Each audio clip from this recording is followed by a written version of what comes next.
Utilise হয় তাহলে এই পৃথিবীর কোন দরিদ্র মানুষ না খেয়ে মরবে না। সুবহানাল্লাহ বলে হিসাব করে দেখেন ক্যালকুলেটর নিয়ে, এরপরে ইন্টারনেট ঘেটে ঘুটে দেখেন যে কত কোটি হয়। সুবহানাল্লাহ।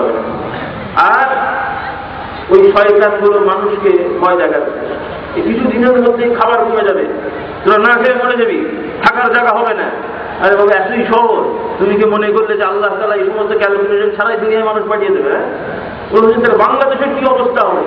বাংলাদেশের কি অবস্থা হবে? আল্লাহ তাআলা তো তোমার বাংলাদেশকে বানিয়ে দেয় নাই। আল্লাহর সৃষ্টি 8 প্লেট, পৃথিবীর এ মাথা থেকে ও মাথা সব আল্লাহ তাআলা সৃষ্টি করেছেন ওপেন সকল মানুষের জন্য। সুবহানাল্লাহ বলে সকল মানুষের জন্য। এবার মাথা কিছু বন্টন করেন যে থাকার জায়গা কতটুকু দরকার, খাওয়ার জায়গা কতটুকু দরকার। সুবহানাল্লাহ বিহামদিহি করে। হ্যাঁ, আজকে থেকে 20-50 বছর আগে আপনার যে এলাকায় যে ধানি জমি আছে, 1 বিঘা জমিতে এখন কত ফল হচ্ছে, ফসল হচ্ছে, আর 10 বছর 20 বছর 50 বছর আগে কত হতো ভাই? হ্যাঁ, কত হয়? আজকে থেকে 20 বছর আগে 1 বিঘা জমিতে যে ফসল হতো, ফলন হতো, এখন সেই তুলনায় কত হয়? কত হয় ভাই? এক এক জায়গায় এক এক রকম হয়। তাও আবার আজকে থেকে 20-50-100 বছর আগে হয়তো 1 ফলন হতো, এখন 3-4-5 ফলনও হয়। হয় না? হয় না? তাহলে 1 ফলনে যদি ডবল হয়, 3 ফলনে কত গুণ হলো? আল্লাহু আকবার বলে। তাহলে মানুষ না খেয়ে মরে যাবে, কি বলেন? তবে হ্যাঁ, আপনি যদি এখন হিসাব করেন যে দুনিয়ার সব মানুষকে 3 বেলা ভাত খেতে হবে, তাহলে তো বিপদ হবে। কারণ সবাইকে তো ভাত খেয়েই বাঁচতে হবে এটা তো না, তার খাবারের দরকার, ফুলফুলের দরকার। সেটা চাল হোক, কলা হোক, আলু হোক, গোশত হোক, এটা হোক, সেটা হোক। মোট কথা, এই জন্য আল্লাহ তাআলা কোরআনে বলেন, আশ-শাইতানু ইয়া'iদুকুমুল ফাকরা ওয়া ইয়া'মুরুকুম বিল ফাহশা ওয়াল্লাহু ইয়া'iদুকুম মাগফিরাতাও ওয়া রাহমা। যে শয়তান তোমাদেরকে দারিদ্রতার ভয় দেখায়, আর দারিদ্রতার ভয় দেখিয়ে তোমাদেরকে অশ্লীল, অনাচার, খারাপ কাজের দিকে তোমাদেরকে ধাবিত করে যে এটা না করলে তোরা মরে যাবি, এটা না করলে থাকার জায়গা থাকবে না, এটা না করলে খাবার জায়গা হবে না, এটা করতে হবে, সেটা করতে হবে। অর্থাৎ আল্লাহর আইন বিরোধী যত কাজ আছে সেগুলো দেখায়। এখন বিয়ে শাদী করলে ছেলে সন্তান হয়ে যাবে, এখন বিয়ে শাদী করবি না, এখন ঘুরে ঘাড়ে বেরিয়ে একটু মজা কর, মরার আগে দিয়ে যখন 40-45-50 বছর হবে একটা বিয়ে করবে, একটা ছেলে সন্তান হবে, ব্যাস আসছে। নাউযুবিল্লাহ বলে আসছে না স্যার? হ্যাঁ, স্লোগান হয়েছে, ছেলে হোক মেয়ে হোক দুটো হলেই যথেষ্ট, একটা হলে খুব ভালো। আমি বলছি যে মোটেই না হলে সব থেকে ভালো, তাই না ভাই? সব থেকে ভালো, কোনো ঝামেলা নেই, ইনকাম করবে আর দুইজনে মজা করবে, অসুবিধা নেই। নাউযুবিল্লাহ বলে। তাহলে খাবারের অভাবে, থাকার জায়গার অভাবে এই ধরনের প্ল্যানিং করা তাওয়াক্কুল বিরোধী কাজ। আপনার সন্তানকে গড়ে উঠান, সন্তানকে মানুষ করেন, আপনার দায়িত্ব আপনি পালন করেন, দেখবেন আল্লাহ তাআলা ওগুলো নিয়ে আমল দান করবে। সুবহানাল্লাহ বলে। কত সন্তান একাধিক 5টা 7টা 8টা 10টা, আমি বলছি না, এমনিও আজকাল এমনি শারীরিকভাবে মানুষ দুর্বল হয়েছে, এমনি নিতে পারবে না, সেটা ভিন্ন কথা। যখন মানুষের অসুবিধা আছে, আল্লাহ তাআলা জায়েজ করে দিয়েছেন, বৈধ করে দিয়েছেন। কোনো মহিলা তার যদি শারীরিকভাবে অসুবিধা হয়, ক্ষতি হয়, একাধিক সন্তান নিলে তার কষ্ট হবে, নিতে গেলে তার অ্যাক্সিডেন্ট হওয়ার সম্ভাবনা আছে, আল্লাহ তাআলা মাফ করে দিয়েছেন, তাকে রিস্ক নেওয়ার দরকার নেই। কিন্তু থাকার জায়গা হবে না, খাওয়া যাবে না, এটা পাওয়া যাবে না, সেটা পাওয়া যাবে না, এই স্লোগানে বা এইটার আলোকে যদি বলা হয় যে সন্তান কমাও বাড়াও, নাউযুবিল্লাহ, তাহলে সেটা ঈমান বিধ্বংসী ব্যাপার হবে। কি হবে? কথাটা বুঝলেন না বুঝেন নাই? হয়তো মনে হতে পারে হুজুর আপনারা মোল্লা মৌলভী মানুষ এগুলো বুঝবেন না, প্ল্যানিং চ্যানেল। ও আমরা বুঝি না, তোমরা ভালো করে বোঝো। তোমার বক্তব্যটা দেখো আর আমাদের বক্তব্যটা আমরা দেখাই, চোখে আঙুল দিয়ে দেখান। আজকে থেকে 50-100 বছর আগে আপনার পরিবারের আর্থিক অবস্থা যা ছিল বর্তমানে ভালো না খারাপ? 50 বছর আগের তুলনায় এখন জেনারেশন আপনাদের বেশি না কম? তো যদি আপনাদের হিসাব বেশি হতো তাহলে বর্তমানে তো না খেয়ে আপনার আব্বা একটা লুঙ্গি পরেছে, আপনার কোয়ার্টার লুঙ্গি পরা উচিত ছিল। কি বলেন আপনার হিসাবে? তাই বলছে না? আল্লাহ তাআলা নিয়ামত বাড়িয়ে দেবে, এটা আল্লাহর ওয়াদা। কার ওয়াদা? কার ওয়াদা?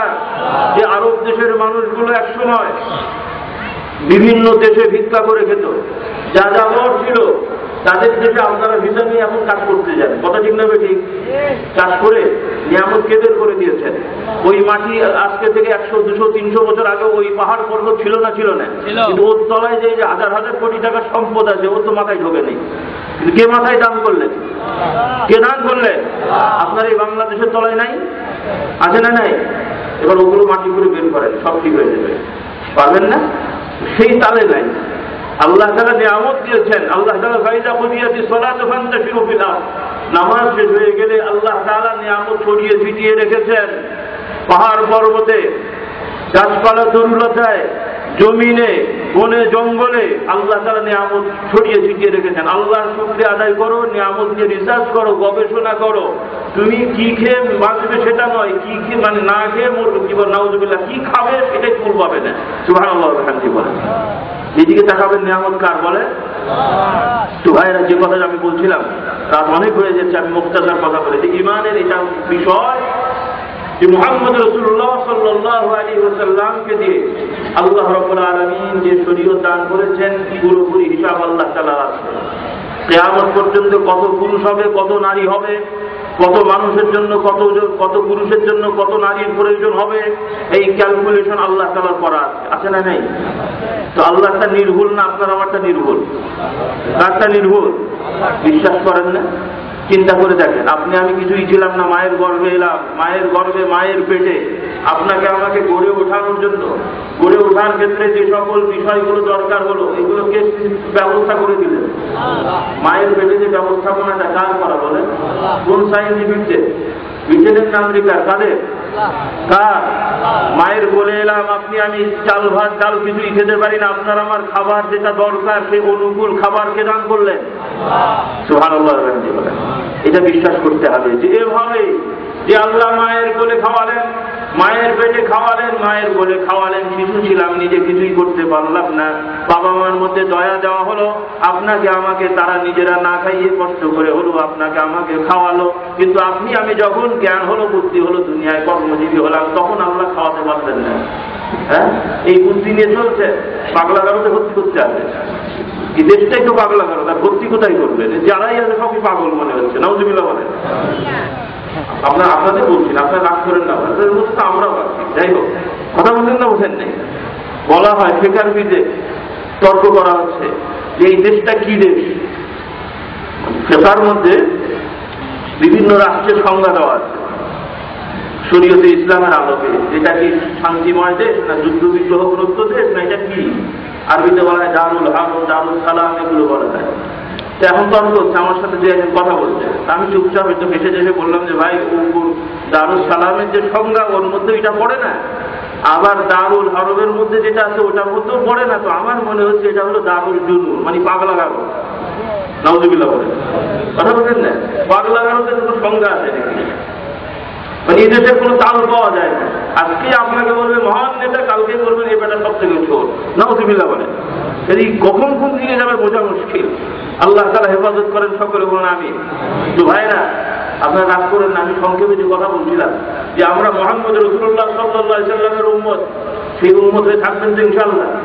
থাকবেন তো ইনশাআল্লাহ? আর শরীয়ত বিধি বিধান আহকামকে এইভাবে ইয়াকিনের সহিত বিশ্বাস করতে হবে। দুনিয়ার কে কোথায় গোল্লায় যাক, আপনার ঈমান নিয়ে আপনি থাকবেন। রাজি আছেন সকলে? আপনার পরিবার, প্রত্যেকের পরিবার সামলান, সমাজ ঠিক হয়ে যাবে, রাষ্ট্র ঠিক হয়ে যাবে ইনশাআল্লাহ। আর নিজেরটা বাদ দিয়ে আরেকজনেরটা দেখলে কাজ হবে না। স্লোগান দিয়েছে যে আপনি বদলালে সময় বদলাবে, ও কথা তো আমরাও বলছি, আপনি বদলালে সব বদলাবে, কিন্তু বদলে কোন দিকে যাবেন? শয়তানের দিকে না আল্লাহর দিকে? বদলে কি আল্লাহর পথে যাবেন না শয়তানের পথে যাবেন? জান্নাতের পথে যাবেন না জাহান্নামের পথে যাবেন? আল্লাহর পথে আসবে। আল্লাহ নবীর উম্মত হন, সব ফয়সালা, সব কিছু সমাধান হয়ে যাবে। এই জন্য আল্লাহ রাসূল সাল্লাল্লাহু আলাইহি ওয়াসাল্লাম বলেন, কুল্লু উম্মতি ইয়াদখুলুনাল জান্নাতা ইল্লা মান আবা। قالوا يا رسول الله ومن يأبى قال من أطاعني دخل الجنة ومن عصاني فقد أبى। আল্লাহ রাসূল সাল্লাল্লাহু আলাইহি ওয়াসাল্লাম বললেন, আমার সব উম্মতেরাই জান্নাতে যাবে, তবে যারা জান্নাতে যেতে চাইবে না তারা বাজে।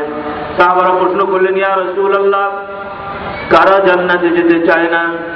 আল্লাহ রাসূল সাল্লাল্লাহু আলাইহি ওয়াসাল্লাম বললেন, মান আতাআনি দাখালাল জান্নাহ। যে আমার আনুগত্যতা করলো, যে আমার অনুকরণ করলো, আমার হুবহু করণ করলো, আমি যা বলি তাই বলে, আমি যা করি তাই করে।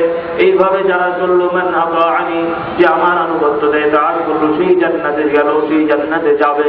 ওয়া মান আসানি ফাকাদ আবা, আর যে আমার অবাধ্য হবে, আমি যা বলিনি তা বলে, আমি যা করিনি তা করে, ফাকাদ আবা, সেই হলো জান্নাতে যেতে অস্বীকার করলো। তো সে নিজেই জান্নাতে যেতে চায় না, তো যাবে কবে? নাউযুবিল্লাহ বলে। কাউকে আল্লাহ তাআলা জোর করে জাহান্নামে ফেলে দেবেন না, জান্নাত থেকে কাউকে বের করে দেওয়া হবে না, বরং আল্লাহ তাআলা গফফার, রহমান। গুনাহ করেও ঈমান নিয়েও যদি কেউ কবরে যায়, গুনাহ পরিমাণ বা সামান্য কিছু পরিমাণ শাস্তি দিয়ে হলেও তাকে জাহান্নাম থেকে টেনে জান্নাত দান করা হবে। কিন্তু আল্লাহ তাআলা জান্নাত থেকে কাউকে জাহান্নামে ফেলবেন না। সুবহানাল্লাহ বলেন। এজন্য কোরআনে আল্লাহ তাআলা বলেন, ওয়া মান যুহজিহা আনিন নারি ওয়া উদখিলাল জান্নাতা ফাকাদ ফাজ ওয়া মাল হায়াতুদ দুনিয়া ইল্লা মাতাউল গুরুর। আল্লাহ তাআলা বলেন এইভাবে, জাহান্নাম থেকে টেনে হিচড়েও যদি কাউকে জান্নাতে ফেলে দেওয়া হয়, জাহান্নাম থেকে টেনে হিচড়ে বের করেও যদি কাউকে জান্নাতে দেওয়া হয়, তাহলেও সে সফল কাজ, সে সফলতা পেয়ে গেল। সুবহানাল্লাহ। আর যাকে প্রটোকল দিয়ে সম্মান দিয়ে নিয়ে যাওয়া হলো, সেটা তো আরো ওপর র্যাঙ্ক।